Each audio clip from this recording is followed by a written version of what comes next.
Morning বন্ধুরা, কেমন আছো তোমরা? আশা করি তোমরা বেশ ভালো আছো আর আমরাও বেশ ভালো আছি। আরও একটা নতুন ব্লগে তোমাদের সকলকে স্বাগত জানাই। আশা করি ব্লগটা তোমাদের ভালো লাগবে আর ব্লগটার সঙ্গে থাকার অনুরোধ রইল। যদি ব্লগটা ভালো লাগে প্লিজ একটা লাইক ও কমেন্ট করো। আর যারা আমার চ্যানেলে নতুন তারা প্লিজ আমার চ্যানেলটাকে সাবস্ক্রাইব করে আমার পাশে থেকো আর পাশের বেল আইকনটি ক্লিক করে অল অপশানটি ক্লিক করে দিও, তাহলে আমার সমস্ত ভিডিওর নোটিফিকেশান তোমাদের সকলের কাছে পৌঁছে যাবে। আর যারা এই কাজটি অলরেডি করেছো তাদেরকে জানাই অসংখ্য ধন্যবাদ। সকালে রান্নাঘরে এসে এক প্রস্ত রান্না হয়ে গেছে, এখন চিকেনটা বানিয়ে নিচ্ছি। তো আগে আমি একবার চিকেন বানিয়েছিলাম তেল ছাড়া, তো বাড়িতে সবার ভালো লেগেছিল। যেহেতু হাজব্যান্ডের কোলেস্ট্রল আছে, তেলটা কম খাওয়ারই চেষ্টা করি, তো ওই জন্য আজকেও ওইভাবেই চিকেন বানিয়ে নিচ্ছি। আমার এই চিকেনের রেসিপিটা আমার শর্টস ভিডিওতে দেওয়া রয়েছে, তোমরা চাইলে দেখে নিতে পারো। ফুটন্ত জলে একে একে মাংসের সমস্ত উপকরণ দিয়ে 20 মিনিট হতে দিলাম। তারপর মাংসের মধ্যেকার ফ্যাট বেরিয়ে এলে সেই ফ্যাটে চিকেনটা কষিয়ে নিয়ে ফুটন্ত গরম জল ঢেলে মাংসটা হতে দিয়ে রুটিগুলো করে নিলাম। আগে যে সমস্ত রান্নাগুলো করেছি সেগুলো রেসিপি আর তোমাদের সাথে শেয়ার করলাম না, সেগুলো আস্তে আস্তে আমি শর্টসে দিয়ে দেবো। এখন শুধু চিকেনের রেসিপিটা শেয়ার করলাম। আর আগে যেগুলো করেছি সেটা হচ্ছে সজনে ফুলের পোস্ত, ওলকপির ডালনা, আর এখন একটুখানি আমি বাসি ভাত ছিল সেটাকে সাদা পোলাও বানিয়ে নিয়েছি। এটার রেসিপিও কিন্তু শর্টসে দেওয়া আছে। ওরা আজকে সাদা পোলাও দিয়েই টিফিনটা সারলো। তো চলো এবার মেয়েকে ধীরে সুস্থে স্কুলে দিয়ে আসি। স্কুল থেকে আসার পর টিফিনটা করে নিয়ে ঘরের অন্যান্য কাজে লাগবো। স্কুল থেকে বাড়িতে ফেরার পর রোজই দেখি আমার বেডরুমের এইরকম হাল হয়ে রয়েছে। তো টিফিন খেয়েই আগে তাড়াতাড়ি বেডরুম পরিষ্কার করতে চলে আসি, কারণ বেডরুম এরকম অগোছালো হয়ে পড়ে থাকলে আমার একদম ভালো লাগে না। কত তাড়াতাড়ি আমি বেডরুম পরিষ্কার করব সেই চেষ্টাই করি। এদিকের কাজগুলো সারতে সারতে চলো বন্ধুরা তোমাদের কিছু কমেন্টের রিপ্লাই দিয়ে দিই। আমাকে একজন বলেছে বাবাই অ্যান্ড পাপিয়া চ্যানেল থেকে যে তোমার কাজ খুবই পরিষ্কার। তো থ্যাংক ইউ বন্ধু, তুমি যে আমার কাজগুলো দেখেছো, দেখে খুশি হয়েছো, তার জন্য অসংখ্য ধন্যবাদ। আসলে কি বলো তো, পরিষ্কার করে কাজ করার চেষ্টা করি, না হলে আমাকে সেই কাজটা আবার দ্বিতীয়বার করতে হবে। আর কাজটা পরিষ্কার হলে নিজের বাড়িঘরদরও দেখতে ভালো লাগে আর আমার মনেরও একটা স্যাটিসফ্যাকশান থাকে। তনুশ্রী দিদি ভাই সুন্দর একটা কমেন্ট করেছো, বলেছো আমি নাকি অলরাউন্ডার। থ্যাংক ইউ দিদি ভাই এই সুন্দর কমেন্টটা করার জন্য, বাট আমি কিন্তু অলরাউন্ডার নয়। অলরাউন্ডার হলে আমি জুতো সেলাই করতে পারতাম, চণ্ডীপাঠ করতে পারতাম, কোরআন শরীফ পড়তে পারতাম, তো সেগুলো তো পারি না। তার মানে আমি কিন্তু অলরাউন্ডার নয়, বেশ শুধু আমার কাজগুলো সুন্দরভাবে করার চেষ্টা করি, এই আর কি, আর কিছুই না। শিপ্রা দিয়েও বলেছো কত সুন্দর করে সব কিছু গুছিয়ে কাজ করলে। তো থ্যাংক ইউ দিদিভাই, তোমার যে আমার কাজগুলো গোছানো লেগেছে, সুন্দর লেগেছে, এর জন্য অসংখ্য ধন্যবাদ জানাই। ওদিকে বেডরুম ক্লিন করে রান্নাঘরে চলে এসেছি। স্কুল থেকে আসার সময় বেশ কিছুটা সজনে ফুল কুড়িয়ে এনেছিলাম। তো মেয়ে বলেছে আজকে সজনে ফুলের বড়া খাবে, ওই জন্য সজনে ফুলের বড়াগুলো ভাজতে দিয়ে আমি রান্নাঘরের কাজগুলো সেরে নেব। আর কিছুটা সজনে ফুল এখন রেখে দিচ্ছি, কালকে রান্না করব। আর রান্নাঘরের তো অবস্থা দেখেই নিলে কি অবস্থা হয়ে রয়েছে। তো যতক্ষণ না রান্নাঘর পরিষ্কার করব ততক্ষণ আমার মনে শান্তি থাকবে না। আর দেখো বড়াগুলো আমি বসিয়েও দিয়েছি, যতক্ষণে বড়া হতে থাকবে ততক্ষণে আমি বাসনগুলো মেজে নেব, কারণ বসে থাকলে টাইম চলে যাবে, আমারও ওদিকে দেরি হয়ে যাবে, মেয়েকে স্কুলে নিতে যেতে হবে। আমি সবসময়ই রান্নাঘরে এসে আগে চেষ্টা করি বাসনকোসনগুলো মেজে পরিষ্কার করে নেওয়ার, কারণ সিঙ্কের ওপর অনেক বাসন জড়ো হয়ে পড়ে থাকলে অন্য কাজ করতে অসুবিধা হয়। তারপর গ্যাস মুছি, তারপর রান্নাঘরের অন্যান্য দিকগুলো মুছে পরিষ্কার করে নিই।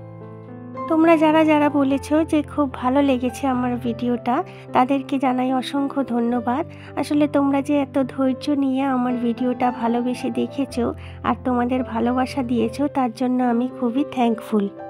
তোমাদের যে আমার কাজকর্ম এত ভালো লাগবে বা আমি যে তোমাদের এত ভালোবাসা পাবো, এটা আমি কোনোদিনও ভাবিনি বা কল্পনাও করিনি। আর এই কমেন্টের মাধ্যমে তোমরা যে আমাকে তোমাদের ভালোবাসা দিচ্ছ, সেটা আমার কাছে অনেক বড় পাওয়া। আগে আমি সাবান দিয়ে বাসন মাজতাম, এখন লিকুইড দিয়ে বাসন মাজি। আসলে সাবান দিয়ে ঠান্ডার সময় বাসন মাজলে হাত খুব খসখসে হয়ে যায়।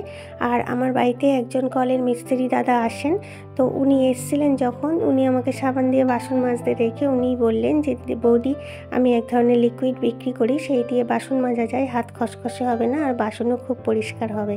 তোমরা যারা আমার ভিডিও আগে দেখেছো তারা দেখে থাকবে, ওই কলের মিস্ত্রি দাদা আমার রান্নাঘরে কলের কাজ করছিল। তো তার কাছ থেকেই 100 টাকা দিয়ে ওই লিকুইডের বোতলটা কিনেছি, আর সেটা দিয়েই আমি এখন বাসন কোসন মাজি, গ্যাস পরিষ্কার করে নিই বা টাইলসগুলো মুছে নিই, সবই ওইটা দিয়ে করি। সাবান ব্যবহার করলে হাতটা খসখসে হয়, আর এটার জন্য কিন্তু হাতটা খসখসে হয় না। আমি সাবান দিয়ে একবার করে গ্যাস আর টাইলস মুছে নেওয়ার পর তারপরে ভিজে কাপড় দিয়ে দুবার করে গ্যাস আর টাইলস মুছে নিই। তার ফলে আমার টাইলস কিন্তু কোনোদিনও চিট পড়ে না, আর আমাকে কিন্তু রান্নাঘর ডিপ ক্লিনও করতে হয় না, কারণ আমি প্রতিদিনই এইভাবেই রান্নাঘর পরিষ্কার করি। আর এর জন্য আমার কিন্তু খুব বেশি টাইমও লাগে না, ম্যাক্সিমাম 15 মিনিট সময় লাগে। ওদিকে গ্যাস মোছা তো হয়ে গেছে, তো গ্যাস ওভেনে একটু কালি পড়ছে বাসনে, তো ওই জন্য ভাবলাম এই বার্নারগুলো একটু পরিষ্কার করে নিই। এগুলো নোংরা হলেই আগুনটা হলুদ হয়ে যায়, তখন কালি পড়ে। তো গরম জলে ইনো দিয়ে সার্ফ দিয়ে একটু ফুটিয়ে নিচ্ছি, তারপরে এটা ব্রাশ দিয়ে আর ওই যে স্টিল উলগুলো হয় সেই দিয়ে ঘষে মেজে নিচ্ছি।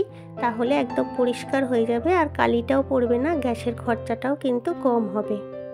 বার্নারটা যদি নোংরা হয়ে যায় না, তাহলে গ্যাসটা বেরোয় কম, বেরোতে পারে না নোংরার জন্য, আর আগুনটাও হলুদ বেরোয়। বাসন তো নোংরা হয়ই, আর গ্যাসেরও খরচা হয়, তাই একটু মাঝে মাঝে পরিষ্কার করে নিলে আগুনটাও নীল বেরোবে আর গ্যাসের খরচাটাও কম হবে। গ্যাস মুছে ওই দিকটা পরিষ্কার হয়ে গেছে, এখন অন্য দিকগুলো পরিষ্কার করে নিচ্ছি। আজকে আমি তোমাদের সাথে শেয়ার করব যে আমি কিভাবে আমার রান্নাঘর ডিপ ক্লিন করি।